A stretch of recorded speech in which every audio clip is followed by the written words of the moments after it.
So what are you doing? I'm cutting out all the applique shapes and I'm going to iron them onto the fabric so they're ready for us to go. Okay, yeah. What are you going to do? I'm going to cut out the background fabric or the top fabric, and I thought while I was at it, I'm going to cut a rectangle for today's block, and then I'm going to cut the rectangles for the next 3 blocks, so 4 in total, and while I'm there, I'm also going to cut the centre block. How exciting. Yeah.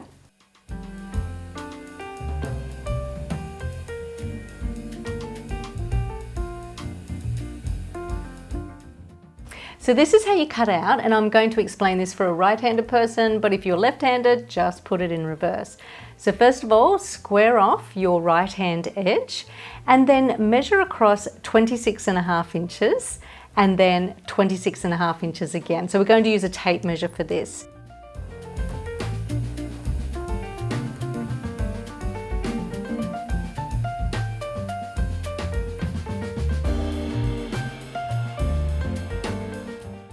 Then connect those marks and cut with your ruler. That's going to give us one 26.5 inch piece.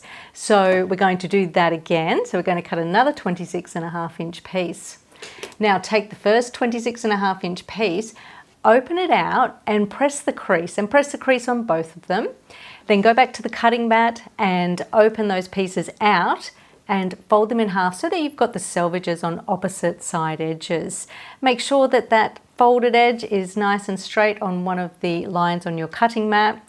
Trim away the selvage and then measure across 13.5 inches. Do that in 2 places and cut. So repeat that another 2 times. So from one 26.5 inch piece, we're going to get 3 13.5 inch strips. So that's our first 3 panels. Now we're going to do that again. We just need to cut one more 13.5 inch piece. And then from the leftover fabric, we're going to cut our large center block. So measure across with your tape measure 26.5 inches. Do that in 2 places, cut, and then that's going to give you your large center square. So from our top fabric, we now have 4 13.5 inch by 26.5 inch rectangles and 1 large 26.5 inch square. So go ahead and cut your backing fabric in the same way, and you can also cut out your batting pieces just in the same way as we showed last week by using your fabric pieces as a pattern and cutting around the edge with scissors.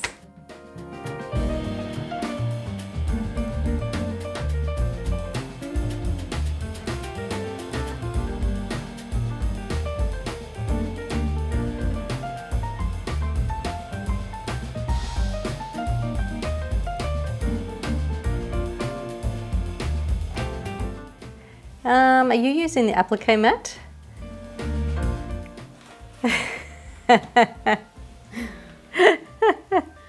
Don't ruin my iron. I always forget to use it. It's all right, so do I sometimes.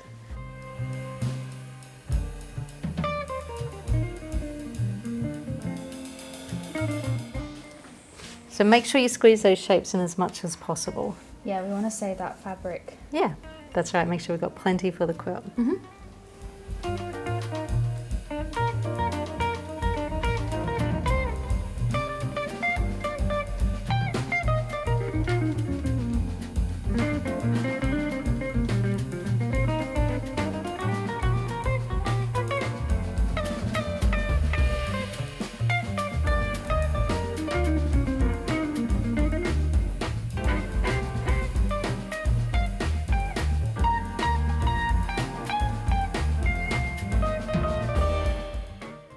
So this is a beautiful design. What inspired you to design this? Oh, thank you. I actually saw these really cool drawings in the Victoria Albert Museum archive, so you can have a look at it online, and they were from like the 1500s, these prints. Yeah. Really ornamental, and I just thought, oh, that's really pretty. It's really beautiful. Thank you. Yeah, really lovely. Can I ask you a question though? Yeah, sure. Why did you cut the fabric down the grain, like when you folded it over and the 2 selvages were there? That was a bit weird. Okay, that just makes it easier to cut so you're not cutting such a long distance. But also I cut all of the rectangles down the grain, and the reason for that is, you know, when I always show across the grain has got a little bit of stretch, and then down the grain is very solid and it doesn't have any stretch. So when we sew these rectangles around our center block, so our center block is going to be this beautiful quilted piece, we are actually going to sew with these rectangles on top, so that solid edge or the solid grain line is going to stabilize the fabric underneath. Look, it's not something that you have to do, it's not mandatory, but I just like to use the grain line to, you know, to the full potential. Yeah. And Just be helpful. it is helpful. Yeah. Yeah. So these large pieces in the wing, what you can actually do is if you don't want to have all that fusible web in your quilt, you can actually, before you iron it onto your fabric, cut out the middle of the shape. And so that just means when you iron it on, you're going to have the fusible glue just on the outside of the shape, but you won't actually have it in the middle. Oh, that would like save some fusible web.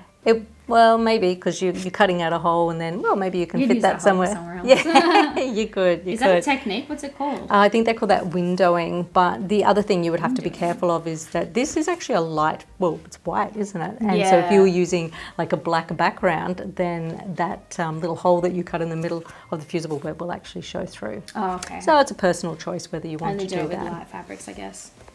Yeah, light background fabric, light top Yeah. fabric. Yeah, yep. It's really quite fun, isn't it? It's Yeah. like cutting and pasting at school. I feel like I'm in kindergarten. Yeah, It's like doing a puzzle. it is like doing a puzzle.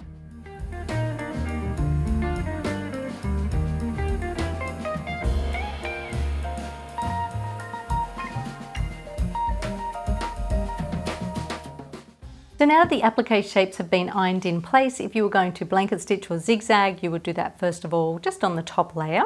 Once that's done, you would then put it together with the batting and backing. So I'm doing the sketchy applique technique, and for anyone else that's doing the sketchy applique technique, it's not stitched, we're just layering it together with the batting and backing. So I did have some people ask me some questions if they can use basting spray. And if you do want to use basting spray, as I mentioned before, you just don't want to get that spray around the edge. So we want about 2 inches free around the edge to do our Quilt-as-you-go technique. So what you can do is you can just use some scrap paper, cut some 2-inch strips of paper and just pop them around the edge to protect the edges of our section here. And you can just do a light application of basting spray. So I only ever use 505. I have heard of some other basting sprays leaving stains.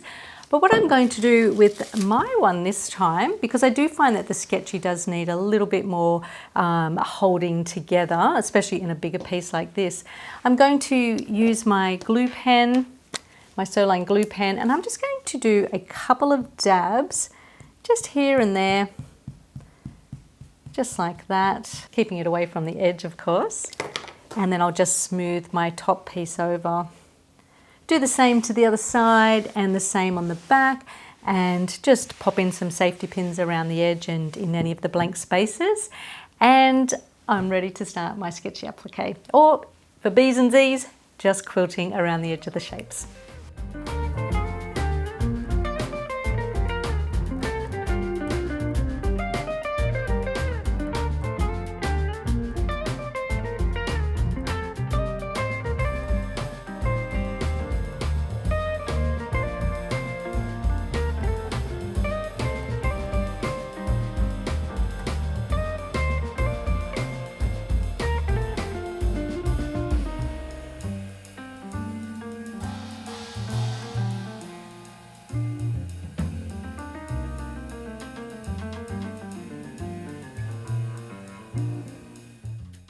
So if you are quilting or sketchy appliquing, always start from the center and work towards the outer edges. Oh, so what happened to your machine, by the way? A little bit embarrassed. Like when I got to the technician, I tried to show the problem because it stopped sewing all the time, and the problem wouldn't happen.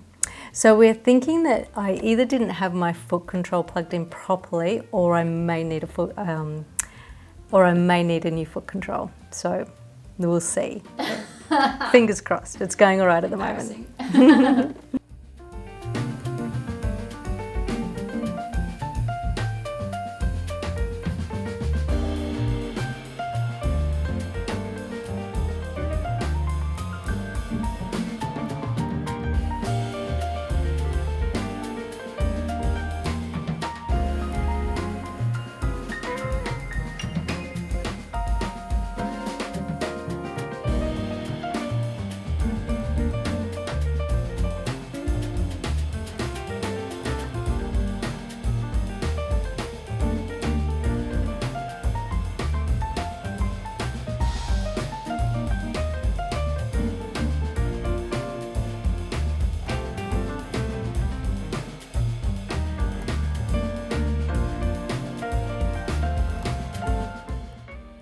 Should we get it up on the wall just so I can see the first row coming together?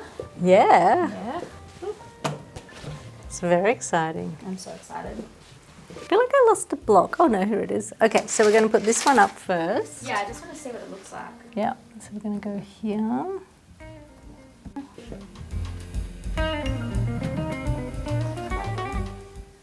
Look how good it looks from behind when you use the matching threads on the top and on the bottom. It's like another picture on the back. So that's the first row. What do you think? Oh, it's just so beautiful. And imagine when it's all stitched. So when I've done the sketchy applique there, here, and then I've got to do a new block for that one there. So wow, it's beautiful.